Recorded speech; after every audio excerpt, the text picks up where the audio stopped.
Cek time. Selamat pagi anak-anak. Nama saya Rachel, temannya baru dari Filipina. Bagaimana kabar kalian hari ini? Apakah kalian siap untuk bersenang-senang hari ini? Siap untuk bernyanyi dan melakukan beberapa kegiatan? Tunggu dulu. Di mana teman saya Hani? Dia berjanji untuk kesini bersama kita sekarang. Ayo, kita cari dia.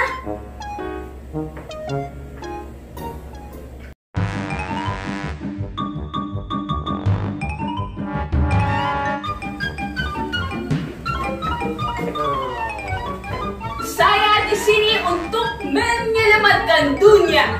Saya akan membunuh virus corona. Hiya! Wow, ada apa dengan kostum Hani? Hahaha, kamu kelihatan hebat. Kostum ini saya pakai waktu ada acara di sekolah kita tahun lalu. Saya hanya berharap saya bisa punya kekuatan yang luar biasa sehingga saya bisa membunuh virus corona dan balik kembali normal lagi. Saya benar-benar kangen dengan bermain sama teman-teman saya. Apakah kamu benar-benar mau punya kekuatan yang hebat itu? Ya, tentu saja. Aku akan ceritakan kepadamu apa yang terjadi di Mesir pada zaman dulu. Bagaimana dengan kalian anak-anak? Apakah kalian siap dengan petualangan Alkitab hari ini? Siap! Ketika Raja Mesir mendengar bahwa bangsa Israel sudah pergi, dia dan pegawai-pegawainya berubah pikiran dan berkata, "Lihat apa yang sudah kita lakukan. Kita sudah membiarkan mereka pergi dan mereka tidak lagi menjadi budak kita." Raja mengambil kereta perangnya dan menyiapkan tentaranya. Dia memerintahkan tentara-tentaranya menggunakan 600 kereta perang yang paling bagus dan kereta perang lainnya untuk mengejar bangsa Israel. Tuhan mengeraskan hati Raja Mesir sehingga dia pergi mengejar bangsa Israel. Meskipun bangsa Israel sudah pergi, tetapi kereta-kereta dan kuda-kuda dan tentara-tentara Raja Mesir mengejar bangsa Israel ketika bangsa Israel sedang berkemah di dekat Laut Merah. Ketika bangsa Israel melihat Raja Mesir datang dengan tentaranya, mereka sangat ketakutan dan berteriak minta tolong pada Tuhan. Tetapi mereka juga protes pada Musa. Apakah tidak ada cukup tempat untuk mengubur kami di Mesir? Itulah sebabnya engkau membawa kami ke sini supaya kami mati di padang gurun. Mengapa engkau membawa kami keluar dari Mesir? Bukankah sudah kami katakan supaya engkau meninggalkan kami sendirian? Kami lebih suka menjadi budak di Mesir daripada harus mati di padang gurun. Tetapi Musa menjawab, "Jangan takut, kuatkan hatimu dan kamu akan melihat Tuhan menyelamatkan kita hari ini. Orang-orang Mesir ini tidak akan mengganggumu lagi. Tuhan akan berperang untukmu dan kamu tidak perlu melakukan apapun." Tuhan berkata pada Musa, "Mengapa kamu terus berteriak minta tolong kepadaku? Katakan pada bangsa Israel untuk terus bergerak maju. Kemudian arahkan tongkatmu ke atas laut. Air akan terbelah dan buatlah barisan supaya mereka bisa berjalan melewatinya di tanah yang kering. Aku akan mengeraskan hati bangsa Mesir sehingga mereka akan terus mengejarmu. Kemudian aku akan dipuji karena apa yang terjadi dengan Raja Mesir dan kereta-kereta dan tentara-tentaranya. Orang Mesir akan tahu bahwa akulah Tuhan." Pada waktu itu, malaikat Tuhan yang biasanya ada di depan bangsa Israel sekarang pindah ke belakang mereka. Awan yang biasanya ada di depan mereka sekarang sudah pindah di antara bangsa Mesir dan bangsa Israel. Awan itu yang biasanya menerangi jalan yang dilalui bangsa Israel sekarang menjadi gelap bagi bangsa Mesir, sehingga pada waktu malam mereka tidak bisa mendekati bangsa Israel. Musa meluruskan lengannya di atas laut dan Tuhan mengirim angin timur yang sangat kuat yang bertiup sepanjang malam sampai ada tanah kering di tempat yang biasanya penuh dengan air.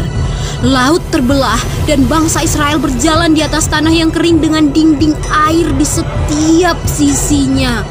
Kuda dan kereta orang Mesir mengejar mereka sebelum hari siang. Tuhan melihat ke bawah, melihat tentara orang-orang Mesir itu dan mengacaukan mereka. Roda-roda kereta mereka tersangkut dan membuat mereka kesulitan bergerak. Jadi, orang-orang Mesir itu berkata satu sama lain, "Marilah kita tinggalkan mereka. Tuhan ada di pihak mereka dan Tuhan yang berperang melawan kita." Tuhan berkata pada Musa, "Luruskan lenganmu ke arah laut. Air akan menutupi orang-orang Mesir beserta dengan kereta-kereta dan kuda-kudanya." Musa meluruskan lengannya dan pada siang hari air bergerak ke arah orang Mesir. Mereka berusaha untuk keluar, tetapi Tuhan menenggelamkan mereka di laut. Air datang dan menutupi kuda dan keretanya dan semua tentara Mesir yang mengejar bangsa Israel di dalam laut. Tidak seorang pun yang tinggal hidup, tetapi laut membuat dinding air di setiap sisi bangsa Israel sehingga mereka bisa berjalan melewatinya di tanah yang kering. Pada hari itu, ketika bangsa Israel melihat tubuh orang-orang Mesir yang tersapu oleh air laut di tepi pantai, mereka tahu bahwa Tuhan yang sudah menyelamatkan mereka. Karena dengan kekuatan Tuhan yang begitu besar melawan orang Mesir, bangsa Israel menyembah Tuhan dan percaya padanya dan pada Musa hambanya. Kalian tahu anak-anak, Tuhan Israel adalah Tuhan kita juga dan Dia mengasihi kita semua. Tuhan menciptakan kita sama dan Dia ingin kita mengasihi satu sama lain. Apakah itu orang Israel atau bukan, hitam atau putih?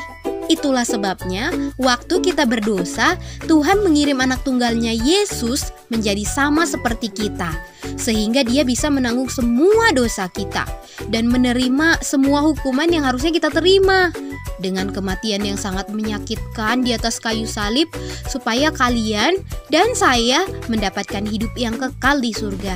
Dan Tuhan ingin memiliki hubungan dekat dengan kalian. Dia ingin menjadi bapa kalian dan sahabat baik kalian. Ingatlah, Tuhan masih melakukan banyak mukjizat hari ini, seperti yang Dia lakukan pada bangsa Israel. Kalian hanya perlu percaya saja. Wow, kalau saya ada di sana, saya mau mengambil foto selfie dengan ikan-ikan, ikan paus, dan gurita. Ingatlah, Hani, pada waktu itu kamera belum ada. Ups, jadi apa yang terjadi dengan bangsa Israel sekarang? Apakah mereka masih ada sampai hari ini? Apakah mereka memiliki negaranya sendiri? Itu pertanyaan yang bagus. Mereka masih ada sampai sekarang sebagai sebuah negara dengan orang-orangnya yang tinggal di tanah yang disebut Israel di Timur Tengah. Bertahun-tahun lamanya banyak bangsa mencoba untuk menawan dan menghancurkan mereka, tetapi mereka selalu gagal. Hari ini Israel tetap berdiri kuat karena Tuhan ada di pihak mereka. Luar biasa!